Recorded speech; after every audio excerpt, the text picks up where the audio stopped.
When I started out in leadership, I had it all wrong. I thought leadership was about management, knowledge, and position. It was not until I read the second chapter of John Maxwell's book, 21 Irrefutable Laws of Leadership, that I learned that leadership is influence, nothing more, nothing less. It's our ability to cause people to think or to act differently. And today I want to share with you 5 key truths about influence. Truth number 1, we are all influencing all of the time. I don't care who you are, what you do, or where you live. You have an impact on other individuals, and that's happening continually, no matter where you are and what you're doing. It happens at the grocery store, in class, with our friends, at work, at the park, doesn't matter. We have to accept the fact and embrace the fact that we are constantly influencing people all of the time. Number 2 truth. Your influence either builds people up or tears people down. Let's face it, we all know people that we'd rather leave their presence and go get a root canal. These are people that are using their influence to tear us down and make us feel worse about ourselves.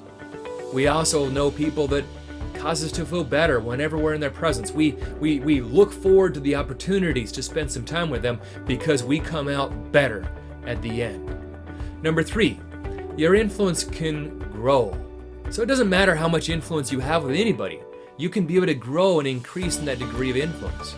Sometimes at conferences, people will come up to me and say, Jason, are leaders born?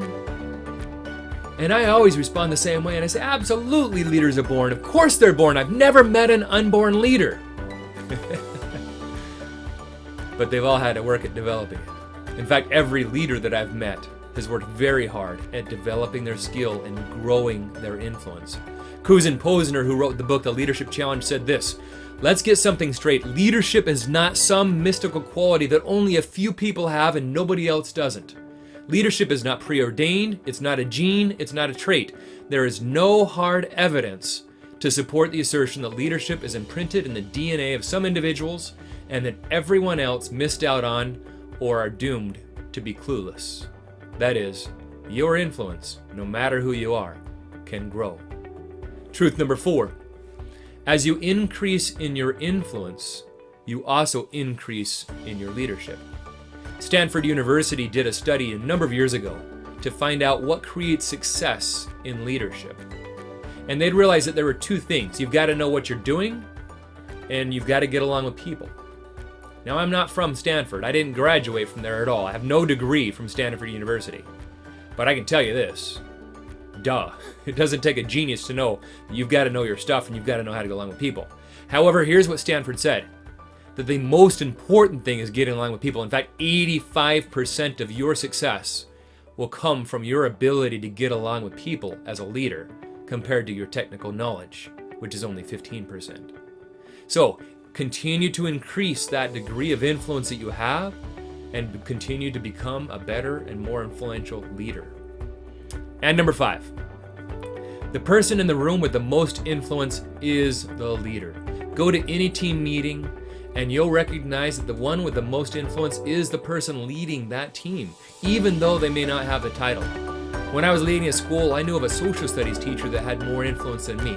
He could get things done and he could get people to move places that I just could not, even though they were calling me the principal of the school. I have gone to manufacturing organizations and I've seen floor leads have more influence over the staff than the CEO or director of that organization. I've also gone to church and I've seen parishioners that have more power than their pastor. So it doesn't really matter title. What matters is influence. And the person in the room with the most influence is the leader. Ladies and gentlemen, I share this because in these turbulent times, the world needs more people who believe that they can make a difference. We need more leaders in today's society. They are exiting in droves because of the baby boomer retirement.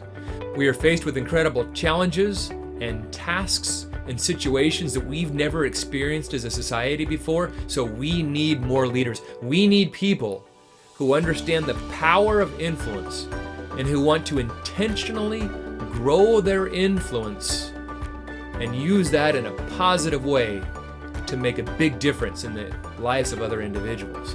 That's what we need. So let's keep these 5 truths in mind and let's strive to make our influence really count. Thanks, ladies and gentlemen. Hope you have a fantastic rest of your day.